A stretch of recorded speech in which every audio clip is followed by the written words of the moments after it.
pessoal, estamos começando mais um Azeviche. Eu sou Cristiele França e durante uma hora nós vamos ficar aqui juntinhos, conversando, interagindo sobre diversas questões do universo feminino, já que sabemos que a saúde mental é de suma importância para o nosso desenvolvimento. E nós representamos metade do contingente feminino, mas somos as que mais sofremos com a vulnerabilidade provocada pela falta de acesso. As deficiências vão desde falta de segurança e remuneração digna, passando pela ausência de acompanhamento médico e psicológico. Juntos, esses ingredientes colocam a mulher negra na base da pirâmide social brasileira. Na tentativa de enfrentar o racismo, o machismo e LGBTfobia, psicólogas negras criaram em 2016 a Rede Dandaras, uma articulação que visa promover a saúde através do pertencimento identitário, a construção de gênero e territorialidade com foco na psicologia. Desde então, a rede tem realizado várias ações no sentido de contribuir com a educação, promoção de saúde e identidade de mulheres negras. Justamente para falar sobre essa iniciativa, eu recebo aqui uma das fundadoras da Rede Dandaras, Laura Augusta Almeida, psicóloga e coordenadora geral do grupo. Seja bem-vinda. Tudo bem, Laura? Como vai? Muito obrigada pelo convite. Vou bem, você? Tudo certinho. Eu queria que você começasse falando pra gente um pouco desse início, né? Como é que você teve a ideia de desenvolver, de criar essa Rede Dandaras, que tem dado apoio a tantas mulheres? Foi a partir de alguma experiência sua ou de pessoas do seu contexto? Então, né, eu me graduei em 2016 e nesse espaço de graduação haviam muitas lacunas sobre a discussão racial nas nossas subjetividades, né, sobre as nossas existências. E com isso, eu e um grupo de outras mulheres pretas daquele espaço reconhecíamos que precisávamos construir esse território de discussão. E a partir daí surgiu essa possibilidade, né? No início como um grupo de discussão, um grupo de estudos, de acolhimento, né?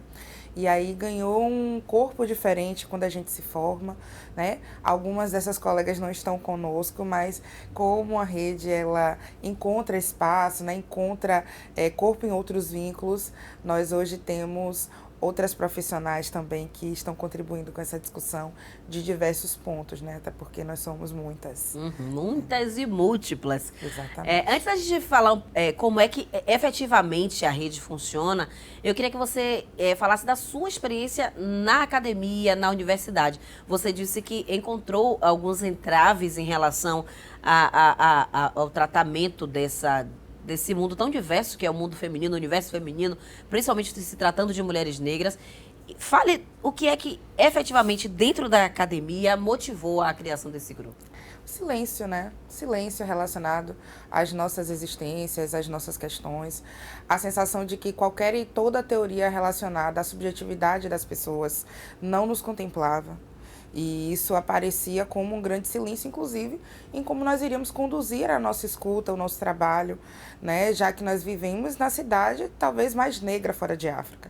Então, aquela psicologia que nós aprendemos naquele espaço formativo não funcionava para os nossos da nossa cidade, então, para quem mais funcionaria? Então, tudo isso nos levou a refletir de onde nós estávamos pensando, as nossas ferramentas de análise, né, o nosso trabalho, e nos fez cada vez mais tentar encontrar formas de alinhar as nossas experiências, as nossas vivências, as nossas necessidades a um pensamento de cuidado em saúde mental. Então, assim, a minha trajetória vem de uma escola particular, né? Uma escola não, uma faculdade particular, né? Eu fiz graduação numa faculdade particular e nesse espaço eu acredito ter escutado sobre saúde mental da população negra uma ou duas vezes, porque outros estudantes provocavam essa discussão, e uma vez por conta de uma professora que trouxe isso na discussão de saúde pública.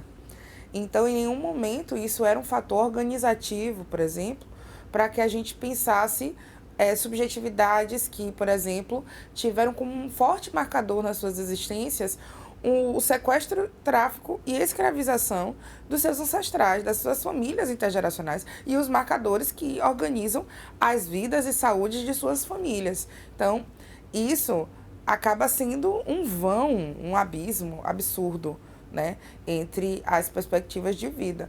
Não dá pra gente, né, eu olhar para você, você olhar para mim e a gente querer que a nossa subjetividade se alinhe com um alemão de 1800 e lá vai a bolinha. Não dá. Não tem como. Então, essas lacunas apareceram e nós fomos tentando tatear esse espaço. Certo. E efetivamente, na prática, como é que a rede funciona, né? Como é esse suporte que vocês oferecem? A Rede Dandaras, ela oferece indicação de psicólogas negras, né? Nós fizemos um mapeamento em 2016. Esse mapeamento, existem psicólogas inscritas do Brasil inteiro, né? Psicólogas negras inscritas, onde elas trazem consigo uma multiplicidade de abordagens, né? Na psicologia e formas de atuação, até porque essas psicólogas, elas não são todas da atuação clínica, mas o nosso principal objetivo é fazer essa ponte, né, entre a pessoa que busca o atendimento e a profissional próxima, né, a profissional negra que tenha uma discussão sobre raça, né, sobre gênero, sobre saúde, nessa perspectiva. Então, eu acredito que, nesse sentido, o mapeamento talvez seja o principal serviço que a rede possa ofertar. Existem outros serviços que nós já construímos, né? O Dialogando Clínicas Pretas foi um serviço de formação que nós construímos, né, em parceria, né, com o espaço da Universidade Federal da Bahia. Nós trouxemos profissionais negros para falar de saúde mental, de suas diversas perspectivas, dos seus diversos nichos, né, de discussão. Realizamos outros trabalhos relacionados a famílias pretas, né, em parceria com outras instituições. E nosso último trabalho foi a construção de uma agenda compartilhada. Hoje nós estamos em 7 psicólogas, né, atuantes na rede, como pessoas que mediam, inclusive, a comunicação com outras psicólogas e com pessoas que nos buscam tentando encontrar um atendimento racializado. E nós abrimos as nossas agendas e partilhamos alguns horários, né, para atender a população negra e as pessoas as quais tenham necessidade de um atendimento racializado. Uhum. Você falou aí sobre essa ponte, né, que a Rede Dandaras faz entre clínicas e pessoas que buscam esses atendimentos. Eu imagino que deve ter uma grande quantidade de pessoas que entram em contato com vocês pelo Instagram, por outras redes sociais, buscando essa ajuda, essa orientação. Quais são os principais relatos que vocês ouvem quando uma pessoa chega procurando a Rede Dandaras? Quando essa mulher chega, quais são os casos mais comuns para elas procurarem a ajuda de vocês? Eu poderia separar em 2 nichos. O nicho 1, que é a pessoa que não tem acesso a qualquer tipo de serviço psicológico ofertado pelo Estado, até porque é uma coisa muito importante ser dita, né? O Estado não oferece serviço psicológico gratuito, né, especializado para a população negra do Brasil. Nós somos 80% dos usuários do SUS, né? Então, existe uma falha, um vão assistencial absurdo nesse processo de assistência à população brasileira, que é majoritariamente negra, nos serviços de saúde mental. Então, esse é um público. O público que está em emergência, né? Que está pedindo socorro, né? Que já passou por uma série de situações de vulnerabilidade e adoecimento psíquico e está buscando, naquele espaço, algum tipo de acolhimento. E o outro público que entendeu que a psicologia branca não se sustenta e está buscando um atendimento racializado e nos enxerga como referência para ofertar esse serviço. Então, eu percebo que esses 2 públicos nos cercam, né? E nós tentamos, em alguma medida, acolher os 2, apesar de ser muito difícil, porque não dá para a gente fazer um trabalho que é o Estado que deve fazer, né? Que é oferecer atendimento gratuito e de qualidade. Então, nós tentamos fazer, dentro das nossas possibilidades, né, construir as estratégias possíveis para acolher esses públicos e estamos aí caminhando, tentando, né, cada dia mais nos aprimorar nesse sentido. Há muitos relatos também de mulheres vítimas de violência, por exemplo, que buscam a Rede Dandaras, enfim, qual é a frequência que isso acontece? Muitas. Nossa, nosso inbox está cheio de mulheres pedindo socorro, né? Não só vítimas de violência no sentido de agressão física e outros agravos no sentido da violência, né, materializada, verbalizada, mas especialmente também de violência psicológica nas relações de trabalho, ou então pessoas que saem de uma relação, né, por conta de uma situação como essa. Então, é uma coisa muito recorrente, né? Uma coisa que nos marca. Então, essas pessoas que eu entendo como sobreviventes mesmo, né? Nos procuram porque entendem que o serviço, em alguma medida, olha para essa questão de um lugar bem territorializado. Né? E eu imagino que para vocês, enquanto mulheres negras que também realizam esse trabalho, não deve ser muito fácil, né? Tudo bem que vocês já têm uma formação acadêmica, já são profissionais, já têm um tempo aí de estrada, de trajetória profissional. Mas eu imagino que também, em muitos momentos, as vivências dessas mulheres que buscam o atendimento psicológico pode chocar aí em algum momento com as vivências que vocês já tiveram. Né? Como é se preparar? Aí eu falo para que você responda de forma muito pessoal mesmo. Como é que você, mulher negra, se prepara psicologicamente para dar esse atendimento para essas outras mulheres, né? Porque é como a gente no popular costuma dizer, todo negro tem basicamente as mesmas vivências ou são bem parecidas, as mesmas dores ou então bem parecidas, né? Então fala um pouco disso, como é que você cria nessa barreira para conseguir separar as suas vivências, os seus sofrimentos, as suas dores, das dores dessas mulheres que buscam ajuda em vocês. Então, né, as águas elas sempre se encontram, né? Então, eu penso que a psicologia, enquanto ciência, ela falha muito ao nos colocar nessa condição de pensar um indivíduo, muitas vezes, deslocado da sua coletividade. Que os nossos povos bantus, os nagôs, eles já vêm trazendo, inclusive, uma noção de eu sou porque nós somos, mas a coletividade nos acolhe porque nós somos o que somos. Então, não existe a possibilidade da gente pensar a si mesmo deslocado dessa coletividade. Nós somos múltiplos, né? A população negra, ela é diversa, múltipla. E apesar de nós estarmos organizados racialmente dentro desse grupo, as nossas experiências, inclusive de experiência racial, de violência do racismo, elas são muito distintas, né? Por uma série de fatores. Em contrapartida, eu sinto que quando nós olhamos para essas pessoas que chegam até nós precisamos entender que, apesar de estarmos nesse mesmo grupo, nós somos diferentes e estamos em lugares diferentes. Então, existe um processo de cuidado de si. E aí, claro, né? É o processo de cuidado em saúde mental. Quem entende, inclusive, né? A saúde física, a espiritualidade como fatores importantes para essa saúde mental, o cuidado nessas áreas também, né? Mas eu sinto que é muito importante frisar, né? Nós sempre iremos encontrar essas questões que nos espelham. Porque olhar para a população negra é olhar para nós mesmos. Então, em alguma medida, é fundamental que a gente esteja aberto para se revisitar o tempo inteiro, né? Trabalhar essas questões que nos afetam, até porque elas não são questões que... a palavra fugiu. Elas não são questões que estão paradas no tempo. Elas são questões em trânsito, né? Então, quando nós pensamos esses adoecimentos, né? É muito importante que, apesar da gente se ver se espelhando nesse... Nós poderíamos estar do outro lado também, que aquilo poderia nos afetar também. É muito importante que a gente se veja também como promotora de saúde mental. Cada uma de nós somos, em alguma medida, mas nesse lugar de responsabilidade de si, né? Mas e como é que você faz isso no dia a dia, no seu trato? Faz terapia? O que é que você faz para estar pronta para dar esse acolhimento? Então, né, eu faço terapia, supervisão, cuido da minha espiritualidade, que me dá muito suporte.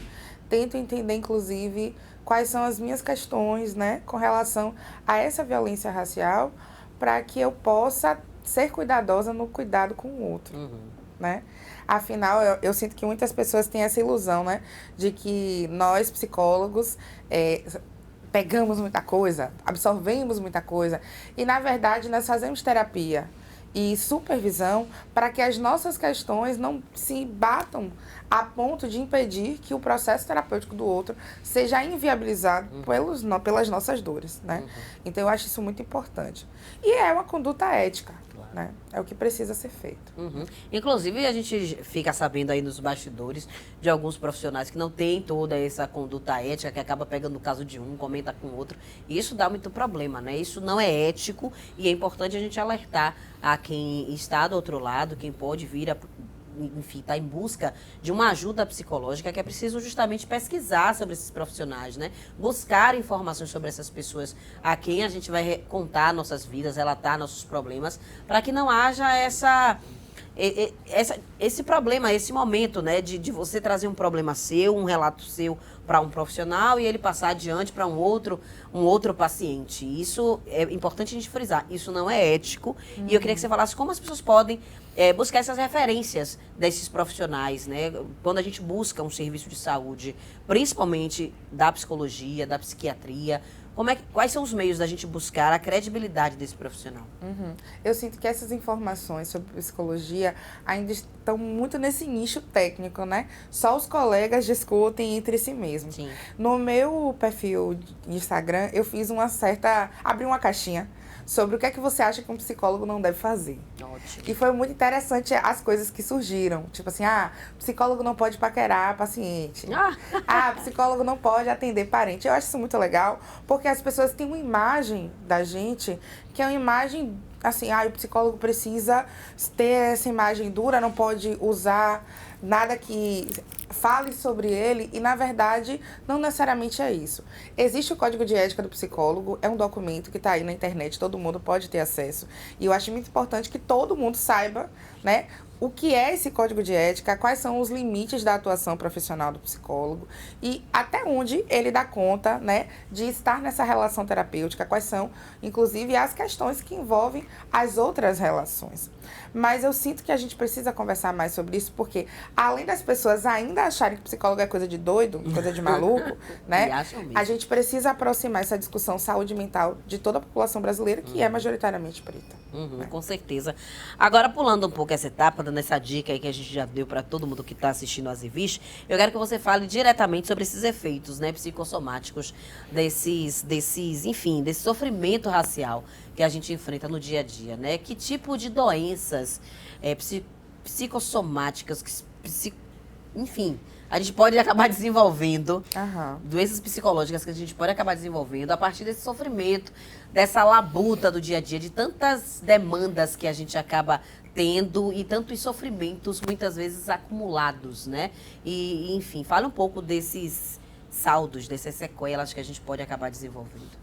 Como eu falei, né, não tem como a gente se pensar em indivíduo distante da nossa coletividade. Então, estar nesse grupo racial, vivendo no Brasil, é sofrer uma série de situações de violências estruturais que reverberam em adoecimentos psíquicos. Então, tudo que a gente chama, né, de depressão, ansiedade e outros transtornos, né, que nós já conhecemos, e eu sinto que cada vez mais a gente vem falando sobre isso, as redes sociais têm ajudado muito nesse sentido, eles estão territorializados nessa experiência racial. Então, essa angústia, o sofrimento inclusive de se sentir aviltado pelas diversas violências do Estado, esse sentimento de, inclusive, se sentir deslocado dentro da sua própria cidade, sentir que não há um mercado de trabalho para mim, sentir que não há espaço para o meu crescimento profissional, ele não é apenas individual, ele é coletivo. Então, nós precisamos pensar sobre esse adoecimento numa perspectiva coletiva. Essas questões, elas são questões, claro, da estrutura subjetiva de cada um, mas elas estão organizadas dentro desse grupo racial. Então, a gente não pode colocar isso como casos isolados. Não dá pra gente pegar o adoecimento em si e dizer, não, esse é um problema de Laura, esse é um problema de fulano. Existe um grupo sofrendo por uma estrutura. Eu, ano passado, coloquei eu gosto de, às vezes, colocar alguns memes na minha rede profissional para ver a repercussão que isso dá. E acaba atraindo, né, a atenção do seu público, dos seus pacientes. Que eu gosto de conversar numa linguagem talvez não tão técnica assim. E aí, logo quando saiu o resultado das eleições, saiu assim, um meme. Na verdade não era depressão, era o governo Bolsonaro. E várias pessoas curtiram, porque realmente, quando existe uma mudança de governo com políticas conservadoras que acabam mexendo nas políticas de trabalho, de bem viver, as pessoas elas sofrem mais. As pessoas adoecem.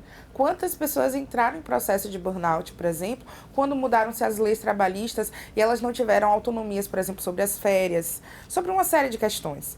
Entre outras questões, por exemplo, quando muitas pessoas passaram a ser desligadas e tiveram que virar autônomas. Então, tudo isso gera sofrimento. O sofrimento ele não está desterritorializado da experiência vivida. Está tudo junto, cabeça e corpo. Né? Então, não dá para a gente colocar isso dentro de uma coisa que é apenas da psicopatologia. Né? Eu acho que a gente precisa, inclusive, falar mais sobre isso. Se a gente precisa falar mais sobre isso, o ponto de partida deveriam ser as escolas? Também. Eu acho que as escolas, mas acho que existe uma comunicação que a rede social hoje tem, que ela poderia ser melhor direcionada, melhor organizada. Acho que os meios de comunicação, eles poderiam, né, se responsabilizar mais de fazer essa discussão de uma forma ética e não abrir espaço para, por exemplo, pessoas que não têm conhecimento, formação e perspectiva política alguma, fale de uma forma irresponsável, por exemplo, fazendo você acreditar que você consegue alcançar coisas por mérito seu. Sim. E não por oportunidades, e não porque existe uma sociedade desigual que barra o acesso às coisas, né? Então, eu sinto que a escola é esse lugar onde as coisas precisam ser trabalhadas, discutidas, desconstruídas, mas eu sinto que o Estado e a rede social que acaba entrando em contato com essa instituição, tem uma responsabilidade absurda em não só disseminar essas informações, mas de pensar políticas públicas para isso. Porque é isso, eu estou falando contigo, eu sou psicóloga, atuo com psicologia clínica, eu sei que o nicho populacional que acessa o meu trabalho é um nicho pequeno da população negra que conseguiu, né, ter um pouco de acesso a uma autonomia financeira. Né? Existe um vão de pessoas com uma série de questões e não somos nós, psicólogos negros, que precisamos dar conta disso. É o Estado, né? Que precisa produzir assistência especializada e objetiva para esse grupo, né? E isso ainda é muito falho, né? Na rede pública a gente tem pouquíssimas unidades, enfim, que prestam esse tipo de atendimento psicológico. Acho que você consegue contar nos dedos, né? Desses locais onde prestam esse tipo de atendimento. Cite alguns, só para a gente ter uma ideia. E se você acha que esse atendimento público prestado dá conta da demanda e de tantos sofrimentos apresentados pela população negra de Salvador, da Bahia. Nesse momento, eu sinto que nós temos aí uma rede de CAPs que, infelizmente, está muito precarizada. E eu acho que essa pergunta ela é fundamental para o que eu venho trazer. Porque o principal problema dos serviços de saúde mental, na verdade, da RAPS, são as comunidades terapêuticas. As comunidades terapêuticas religiosas, elas ocupam um papel de desmonte, né, desse processo de entendimento do que é a rede de atenção psicossocial, justamente porque elas estão vinculadas geralmente a um valor religioso, né, condicionam a permanência dos usuários dessa comunidade a essa pertença religiosa e recebem dinheiro do Estado, né, ou do município, né, de forma que nós não sabemos para onde vai, como funciona, enquanto os CAPs, que foram pensados a partir de uma luta antimanicomial, a partir de uma perspectiva coletiva por movimentos auto-organizados e pelo SUS, que tem um portal de transparência, né, eles estão em desmonte justamente porque essa verba acaba sendo investida nessas comunidades.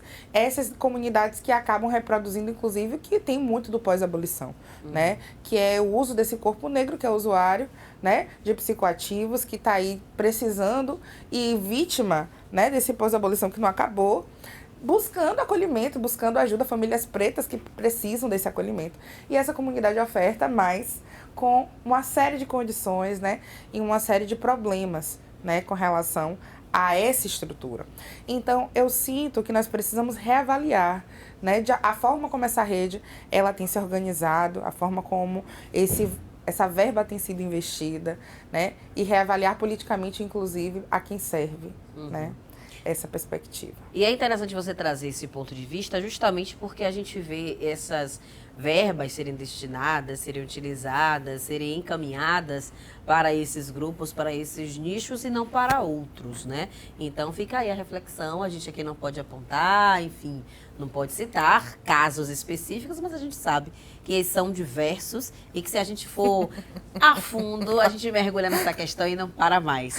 Mas enfim, a gente ainda tem um tempinho antes do nosso intervalo, eu queria que você falasse um pouco em relação a esses usos de psicoativos, né, que você trouxe aí na sua fala anterior, relacionando essas pessoas, né, que buscam, que precisam de uma orientação, de um atendimento, e que muitas vezes, ou que quase todas as vezes, se utilizam, né, de drogas, de entorpecentes para conseguir justamente se entorpecer, sair daquela realidade, nem que seja por alguns instantes. E isso também afeta a mulher negra, né? Não só são homens negros.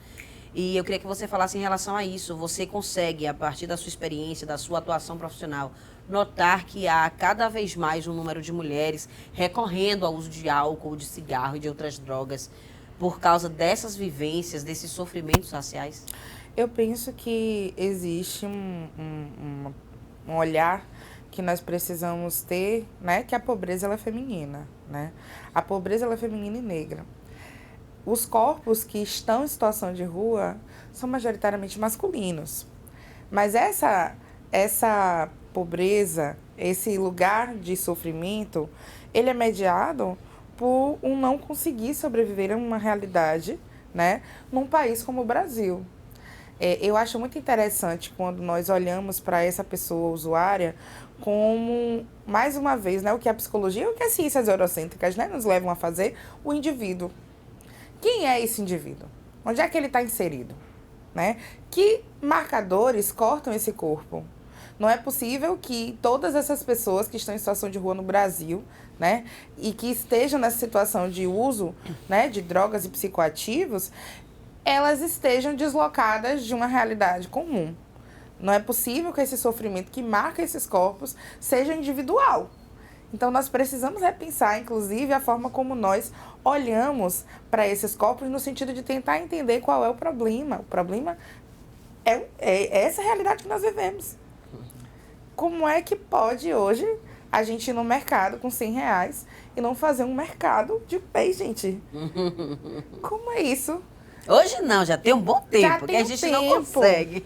Então, é essa realidade que faz com que as pessoas não tenham como ter onde morar, ter como acessar a alimentação de qualidade, terem acesso a saneamento básico. É claro que não é só isso, mas essa é a estrutura que faz com que as outras coisas se tornem muito piores. As outras questões se tornem muito piores. Quem gostaria de viver essa realidade? Ninguém. Ninguém. Isso não é humano. E é essa condição que coloca os corpos negros, que são majoritariamente que estão em situação de rua. Mas a gente sabe que muitas mulheres negras, elas não têm essa consciência, não são educadas, criadas, tendo essa consciência da sua identidade e da necessidade de se conhecer para conseguir estreitar essas relações e ter relações até mais saudáveis. Isso é muito comum, porque nós não somos educados para isso. No bloco anterior a gente falava, inclusive, da importância que teria a escola nesse processo, né, de educação em relação ao nosso comportamento, à nossa consciência psíquica, mas isso na prática não acontece. Então, como é que ter essa consciência, buscar essa consciência, ou, enfim, essas mulheres serem condicionadas já desde cedo a isso, né? Que recados a gente pode passar, por exemplo, para as mães, para os pais que criam suas filhas e filhos negros, podem agir, podem atuar no sentido de tentar, mais lá na frente, dirimir, minimizar esses impactos do racismo na nossa vida? Bom, atualmente nós temos hoje nós temos é demais, né? Atualmente nós temos muito mais referências, na verdade não muito mais referências, mas nós temos mais visto, né, nas redes sociais, na televisão, né, estamos vendo cada vez mais pessoas negras em espaços de poder, pessoas negras, né, falando sobre si, sobre sua beleza, sobre saúde, sobre diversas coisas, na verdade. E isso colabora muito com a saúde mental das famílias pretas, né? Então, quanto mais nós tocamos nesse tema, quanto mais isso aparece, mais repertório as pessoas têm para falar sobre isso. Porque, no fim das contas, eu sinto que todas as pessoas negras, elas sabem que são, né? Só muitas vezes elas não têm o nome a dar, né? Não dão nome ao que vivem, né? Nesse grupo racial. Então, eu sinto que o processo de colonização nos tirou muita coisa e essa é uma das coisas, né? A possibilidade de falar de si de um outro lugar que não seja o lugar da violência, né? Nos tirou, inclusive, a possibilidade de a gente conhecer os nossos antepassados, as nossas histórias, as nossas trajetórias.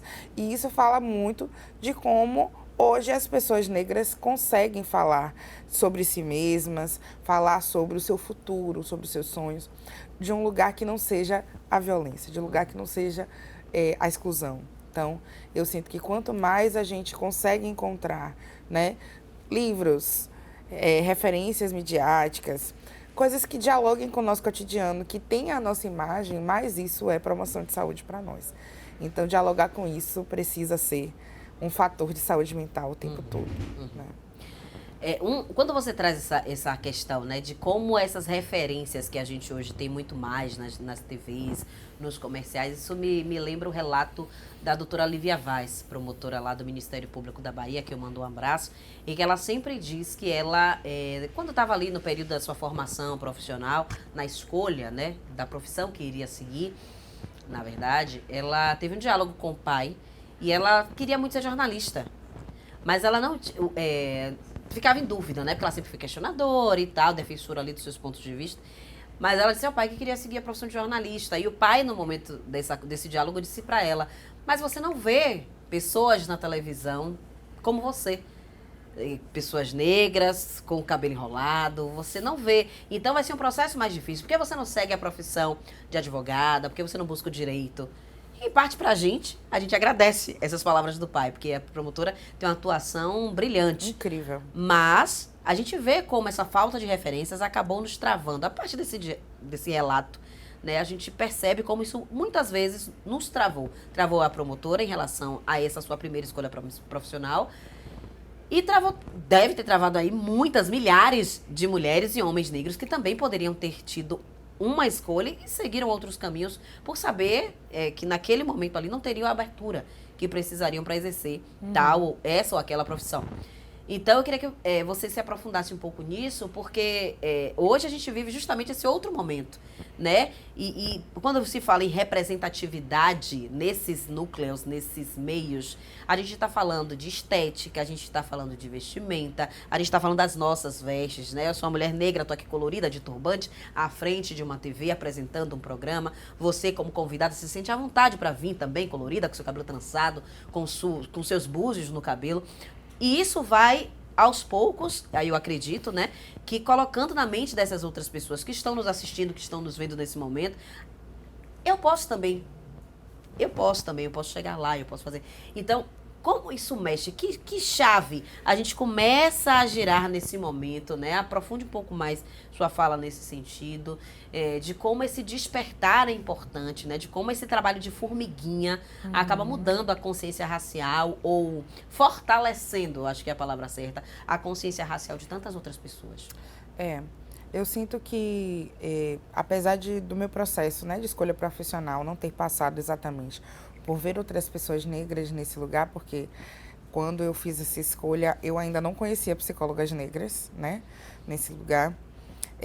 O fortalecimento da minha escolha em trabalhar com o que eu escolhi trabalhar, né, com escuta clínica, com trabalhar em consultório, né, só acontece a partir do momento que eu conheço outras mulheres negras que estão nesse lugar e dizem: é possível, esse lugar também é nosso. Né? Eu sinto que essa questão da representatividade ela é muito importante para fortalecer o repertório afetivo, o repertório imagético, né? Não só das crianças negras, mas de todas as pessoas que querem se tornar alguma coisa nesta vida, né, dentro dos seus sonhos, dos seus desejos. Mas, especialmente, nós precisamos entender que, atualmente, nós já estamos fazendo muitas coisas. O que nós precisamos é uma oportunidade para mostrar o nosso trabalho. Quando o mapeamento ele foi lançado, que surgiram milhares de psicólogas negras fazendo coisas incríveis pelo Brasil, eu só consegui imaginar, meu Deus, tem tanta gente preta fazendo tanta coisa maravilhosa e a gente não sabe por quê. Não é porque essas pessoas não divulgam o seu trabalho, não é porque essas pessoas não são competentes, é porque justamente falta oportunidade para que essas pessoas elas sejam vistas e esse trabalho seja reconhecido. Então, eu acho muito importante que a gente, enquanto pessoas negras, nas nossas redes de apoio, nas nossas redes familiares, a gente fortaleça o sonho dos nossos. Seja de um idoso, seja de uma criança. O que importa é que, enquanto houver vida e possibilidade da gente fazer, que a gente encontre nos nossos força, acolhimento e apoio, né? Para que a gente possa seguir investindo naquilo que a gente sonha. Perfeito. E esse discurso, né, de que se estudar você consegue, vá à luta que você consegue. Isso é bom porque incentiva, mas isso só não basta, né? O que a gente precisa é justamente da palavra-chave, oportunidade, não é isso? Eu li recentemente um texto da professora Conceição Evaristo, que é para mim uma grande referência, onde ela falava justamente sobre o reconhecimento tardio das suas obras, né? E ela falava dela está tendo reconhecimento agora com 70 anos de idade, né? Então, para ela trouxe como, isso é um afago, isso é uma coisa muito bonita, mas eu já estou aqui, eu já tenho, as obras já estão escritas, né? Eu já passei por toda essa trajetória, eu não estou competindo com mais ninguém.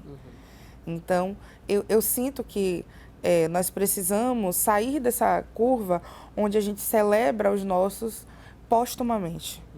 Nós precisamos aprender a celebrar as nossas vidas e as trajetórias dos nossos em vida e a lembrar de todas as pessoas que constroem narrativas, como a professora Conceição Evaristo mesmo, né? Escrevivências, né? Como ela diz, aqui, no aqui e agora, que é o melhor momento que existe. Não deixar para depois, né? Aos 70 ou pós-morte, enfim.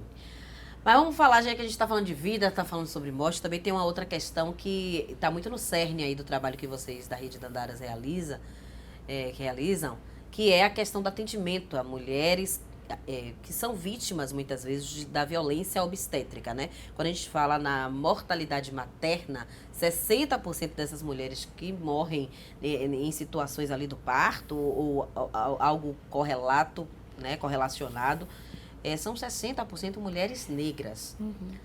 Como é que vocês prestam esse tipo de atendimento? Enfim, vocês têm algum tipo de acompanhamento dessas mulheres? Vocês dão orientação para que elas saibam o que é a violência obstétrica? Vocês realizam rodas de conversa? Como se dá essa atuação em relação a esse caso específico? Bom, nós já realizamos algumas rodas de conversa sobre saúde da mulher e nessas discussões aparece essa questão da violência obstétrica como algo que nós precisamos entender muito mais para organizar as experiências que cada mulher teve nesse sentido de que isso é uma violência obstétrica, né? Tanto para que a gente possa entender e saber quais são os nossos direitos, né? Quando as mulheres adentram o processo terapêutico, é muito comum de que elas tragam as situações e a partir do processo elas vão tomando consciência, né, e dando nome ao que são essas situações. Então, quanto mais informações as pessoas têm a respeito do que é isso, mais no sentido de organizar isso, enquanto isso é uma violência obstétrica, isso é uma violência de gênero, isso está dentro desse contexto. Isso acontece porque sou mulher, porque sou negra e porque estou, né, buscando esse tipo de serviço, né, porque isso está acontecendo com o meu corpo. Eu sinto que acaba ajudando a organizar, inclusive, qual o sentido que a pessoa dá a essa experiência. Então, muito dessas discussões acontecem, né? Já aconteceram bastante antes da pandemia, né? Porque depois da pandemia nós ainda não retomamos essas conversas, né?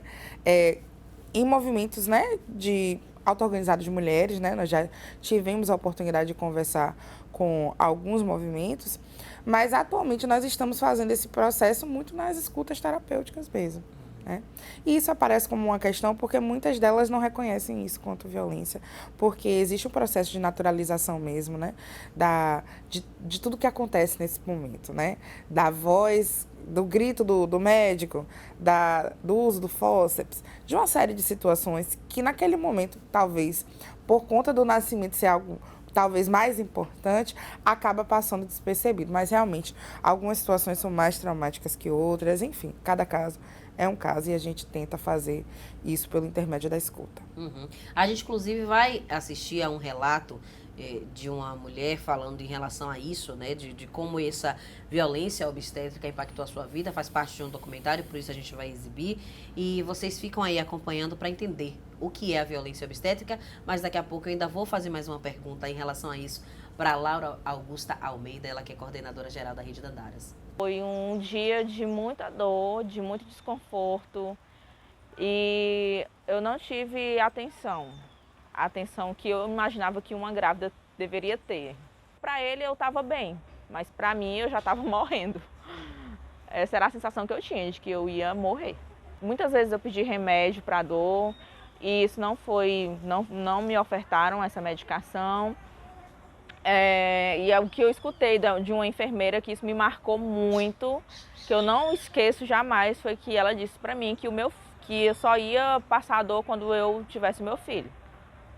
Não, eu não pedi nada, eu não pedi de jeito nenhum parto cesariana, porque eu achava que era o procedimento normal de uma gestante. Eu me dei conta que não era quando já estava chegando à tarde, de 2 horas assim para as 3 da tarde, eu vi que aquilo dali não era normal, não estava certo. Fiz uma cirurgia depois, por volta de 1 ano, devido a um erro médico durante a sutura, que fizeram, né, depois que o bebê nasceu. O médico fez um procedimento incorreto e eu descobri isso com uns 10 meses. 10 meses, a idas e vindas no ginecologista, por infecções urinárias constantes, e aí o médico falou que ele fez um procedimento incorreto. Eu tive vida normal a partir desta cirurgia. Eu não sei o que é mais infecção urinária até hoje, e eu pude ter relação sexual com meu esposo, coisa que eu não tinha há 1 ano praticamente.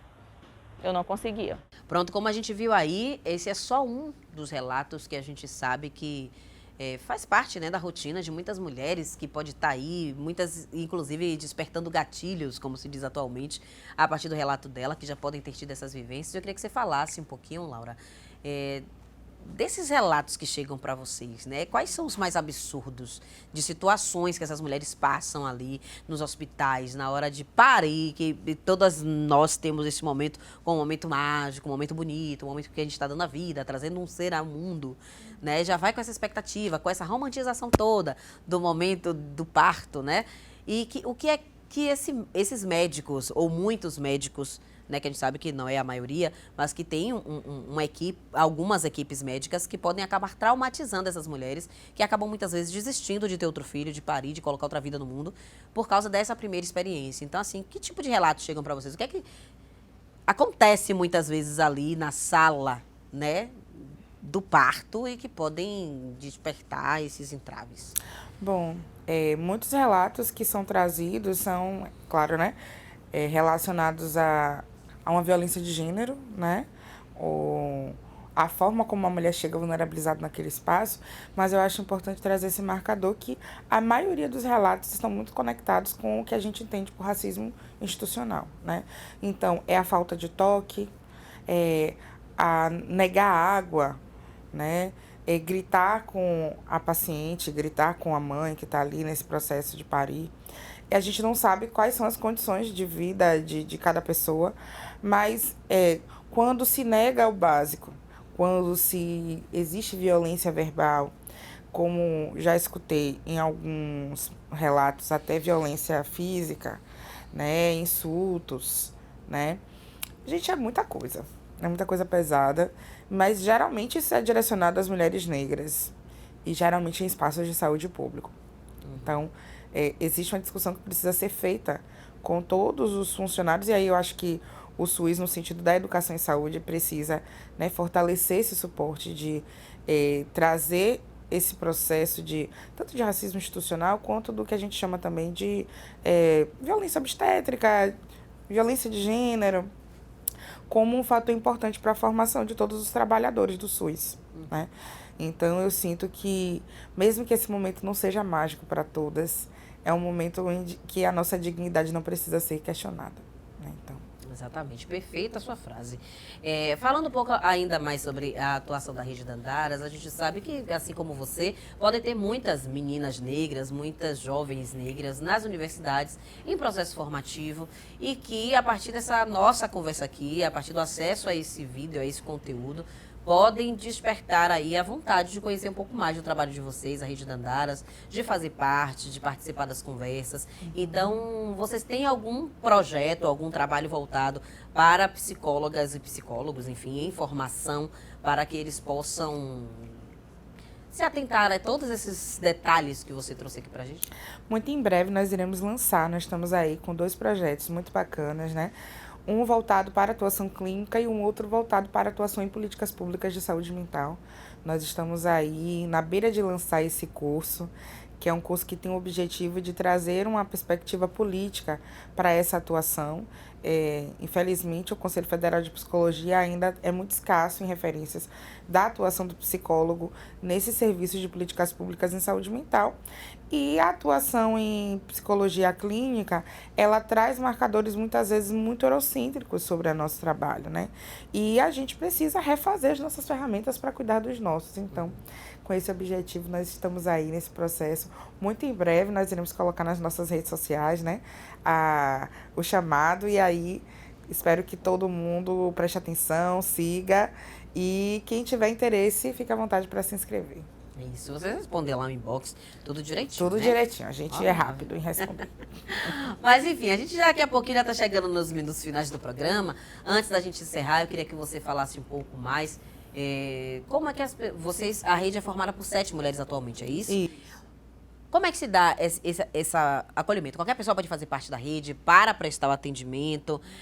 Qualquer mulher negra psicóloga, ela pode fazer parte da Rede Dandaras. Há um processo seletivo. Em algum momento vai haver a troca desses membros, dessas mulheres que fazem parte da rede. Como é que se dá isso? Há uma rotatividade, por exemplo? Nesse momento, nós realizamos ultimamente um processo seletivo, já faz alguns meses. Nesse momento ainda não temos previsão de abrir outro processo seletivo, até porque como somos um grupo auto-organizado, né, nós precisamos colocar bordas, né? Senão todo mundo vai querer fazer parte da Rede Dandaras. Que bom! Que mostra que a Rede Dandaras tem referência. Então, nós temos aí esse grupo, né, de mulheres pretas daqui de Salvador, elas são soteropolitanas, né, que estão construindo esse serviço, construindo esse trabalho. Nós temos abordagens diferentes de trabalho, e a maioria delas tem experiência com clínica, né, algumas com experiência em política pública de saúde mental, mas nós somos uma rede de mulheres múltiplas, né, então nós utilizamos o mapeamento para dialogar com outras profissionais, nós dialogamos, nós trocamos. Eu acho que Dialogando Clínicas Pretas, inclusive, é esse projeto onde nós convidamos profissionais, né, de psicologia que já têm uma trajetória na discussão racial, de abordagens e atuações diferentes para conversar sobre como é esse trabalho, como é que esse trabalho funciona e como as pessoas, sociedade civil, que não são psicólogos, precisam conhecer essa discussão de um lugar que não é da discussão técnica, né? Então, quando eu falo de saúde mental, né, para a população negra, quando eu falo de luto e perda, quando eu falo de infância, eu quero conversar com todo mundo, eu não quero conversar só com os meus. Então, o Dialogando Clínicas Pretas, claro, que tem o objetivo de conectar profissionais, né, a partir dessa discussão, mas também da gente conversar entre os nossos, porque não sou apenas eu que sou profissional, que preciso entender o que é isso, né? As pessoas precisam ter uma referência, inclusive, quando precisarem buscar, né, esse serviço. Então, o Dialogando, ele chega com esse objetivo. E nós seguimos aí pensando novos projetos, né? A pandemia fez com que a gente, né, parasse a maioria dos projetos que nós estávamos inseridas e focasse no Dialogando Clínicas Pretas numa modalidade virtual. Antes era no presencial e era muito bom, muito gostoso. Vamos ver aí se agora nós conseguimos retomar essa discussão numa modalidade presencial também, para que a gente possa se ver, né? As pessoas possam saber quem são umas às outras. E sigamos aí, né, nesse processo de construir estratégias, né, de cuidado. Perfeito. Uma coisa que me chama a atenção é quando você fala sobre o Dialogando Clínicas Pretas, é justamente porque o projeto da Rede Dandaras foi criado a partir da sua saída, né, do seu momento ali na universidade, para a sua saída a partir da ausência desse tipo de diálogo que contemplasse você, eu, mulheres pretas e pessoas pretas dentro dos seus contextos, né, dentro das suas vivências. Atualmente, com o Dialogando Clínicas Pretas, você já chegou a fazer algum projeto para apresentar para as universidades, para que você esteja lá presencialmente falando com os alunos, com os professores, sobre a importância de falar para este público especificamente em sala de aula, para que seja avaliada uma possibilidade de mudança, por exemplo, da grade curricular nesse sentido, nessa direção? Vocês pensam em trabalhar com foco nisso também? Então, já houveram algumas discussões com algumas universidades, né? Inclusive porque existem precursores dessa discussão aqui em Salvador, inclusive na discussão de currículo, né? Aí temos o Walter da Mata, temos o Altair Paim, temos uma série de profissionais que já fazem essa discussão anteriormente à nossa chegada nesse espaço. E que abrem portas para que a gente possa discutir isso nesse espaço formativo. A questão com a Rede Dandaras é que nós precisamos também sermos políticas com o nosso trabalho, né? A escuta, ela é política, o trabalho, ele é político. Nós somos um corpo-território político. Então, se nós estamos dialogando com a universidade, que é uma instituição, né, que também é política, né, nós precisamos que o nosso trabalho, ele não nos vulnerabilize. Então, é preciso que a universidade também esteja pronta para financiar o nosso trabalho. Então, enquanto houver financiamento, quando houver financiamento, nós estaremos lá com certeza. E, de um modo geral, uma resistência. Com certeza. Até porque, queridos, né, se houvesse um interesse de falar da saúde mental da população negra no Brasil, já teria lá disciplina em todos os cursos de psicologia. E não há esse interesse. O que querem é que eu saia da minha casa para trabalhar de graça o conhecimento que eu estudei, fiz mestrado, pesquisas, para oferecer gratuitamente, por favor, né? E sempre assim, né? É sempre assim. Então, O povo preto não precisa comer, não precisa se alimentar. não, a precisa gente nada, vive já de é graça. luz e de representatividade, né? Então, eu sinto que a Rede Dandaras, ela está aí, estamos abertas, né, a dialogar com empresas, com escolas, com universidades, que estejam dispostas a pagar bem pelo nosso trabalho. Porque, justamente porque somos, né, organizadas politicamente com esse discurso, né, de pensar a vida a partir desse lugar, enquanto mulheres negras, nós não podemos colocar as nossas existências em risco para oferecer um serviço gratuito para pessoas que podem pagar. Não faz sentido. Com certeza. Assina embaixo, viu? Contem conosco aqui do Azeviste para poder divulgar e trazer outras ações também da Rede Dandaras. Eu quero que, por fim, aí você deixe seus contatos, as redes sociais, os meios para as pessoas acessarem a Rede Dandaras. Se existe um canal no YouTube com vídeos, com conteúdos, enfim, tudo que for possível para as pessoas conhecerem mais o trabalho de vocês. Bom, vocês podem achar pelo @Rede Dandaras no Instagram. O meu Instagram profissional é o lauraalmeida.psi, vocês vão me encontrar lá. No YouTube tem o canal da Rede Dandaras, em que vocês vão encontrar todas as edições do Dialogando Clínicas Pretas que aconteceram na pandemia. Nós fizemos edições gratuitas, né? Inclusive tem até uma série de vídeos falando sobre saúde mental nesse processo da Covid-19, nesse processo da pandemia, por diversas profissionais de psicologia, a partir de diversas noções de conhecimento. Então, se você quiser dar uma procurada, né, pode procurar no YouTube que vocês vão encontrar essa série de conteúdos. E quem quiser entrar em contato com a gente enquanto rede, rededandaras@gmail.com. Perfeito. Quero agradecer demais a sua presença aqui na Azeviste. Foi maravilhosa essa conversa, uma verdadeira aula de psicologia para tantos homens, mulheres e para todos, todas e todes que estão nos ouvindo. Quero mais uma vez reiterar que o espaço é aberto para a Rede Dandaras e, enfim, muito obrigada mesmo pela sua presença e até uma próxima oportunidade, viu? Eu que agradeço o convite. Para mim é uma honra estar com você aqui. Maravilha. E é isso, minha gente. Nós vamos ficando por aqui com o Azeviste de hoje. Espero que vocês tenham gostado, que vocês tenham refletido bastante sobre tantos assuntos que conversamos. E lembrando que toda segunda-feira, a partir de 1 da tarde, tem Azeviste, conteúdo inédito aqui na sua TV Câmara, viu? 12.3. Multiplique essa ideia. Estamos sempre aqui trazendo muita informação para vocês. E um abraço e até a próxima semana. Tchau, tchau.